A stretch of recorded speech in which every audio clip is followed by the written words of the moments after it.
Good morning, class. My name is Anthony Rosenthal. I'm with Austin Hill and Frank Springer. I'd like to start with a little story here.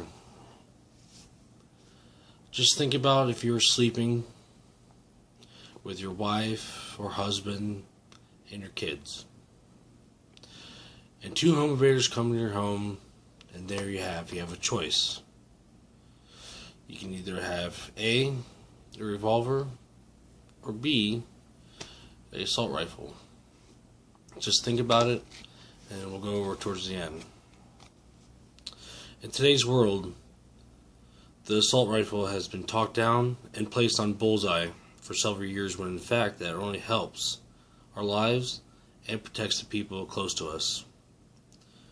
With over 16 years of combined service and being a subject matter expert in assault weapons and tactical solutions, we have the knowledge to express our concern.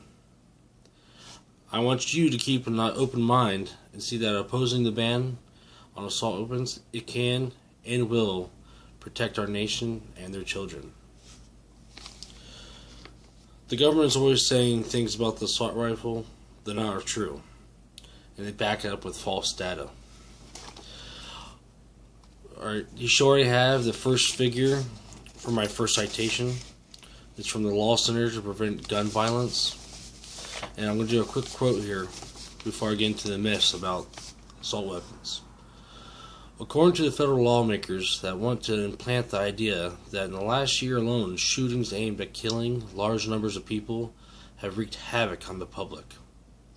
Spaces across our nation, from a mall in Oregon to a theater in Aurora to an elementary school in Newtown, we have watched our communities confront the disaster that occurs when weapons designed to kill so many people get in the hands of a dangerous person. Each of the perpetrators in the recent major shootings have used assault weapons to commit their act. Weapons of war like these don't belong in the hands of civilians. By getting them off our streets, we could protect our communities from the intent upon harming others with such a massive scale. That is the ridiculous thing I ever heard. Never mind all the mass shootings and gang drive-bys we have all year.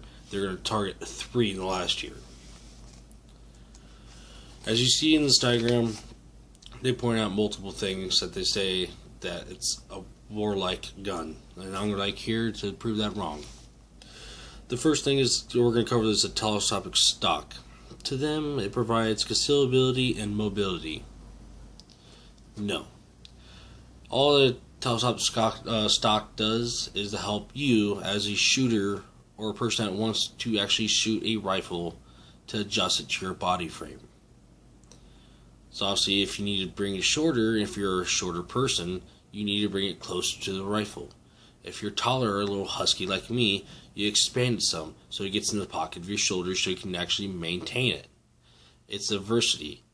If I was me being a dad of 2, I want my kids able to shoot my rifle as well.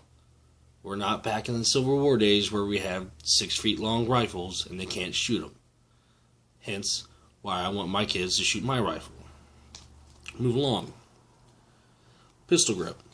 According to them, a pistol grip allows the shooter to control the weapon during rapid fire. What else does a pistol grip do? A pistol grip is there to hold your hand when you're pulling down on that fire mechanism, one shot at a time, because why? It's a semi-automatic weapon. Detachable magazines. Here's a good one. Continually feed ammunition to the chamber, allowing the shooter to fire without the need to stop and reload. The magazines can be loaded or unloaded while detached from the firearm. Alright, see, once again, the federal government would like you to think that having a magazine is bad. Well, pistols have magazines. Is that really such a bad thing? No. Because you think about it, do we have magical bullets that it only takes 1 round to shoot somebody and take them down? No.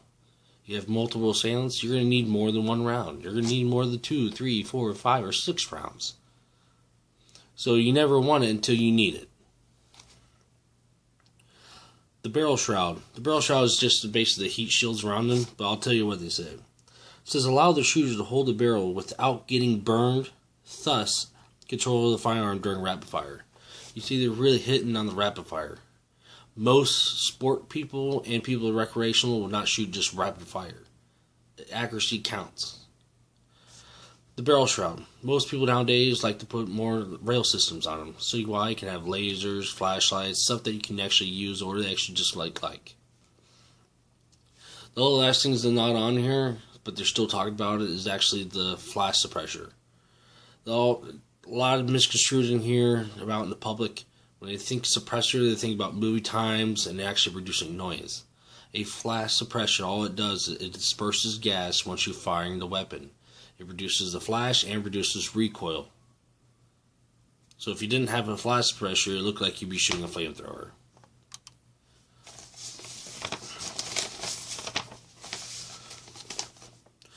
Alright, with that being said, now that you understand the myths about the ban, we'll discuss about the crime-related data. And at this point, I'm going to turn it over to Austin. Thank you for your time.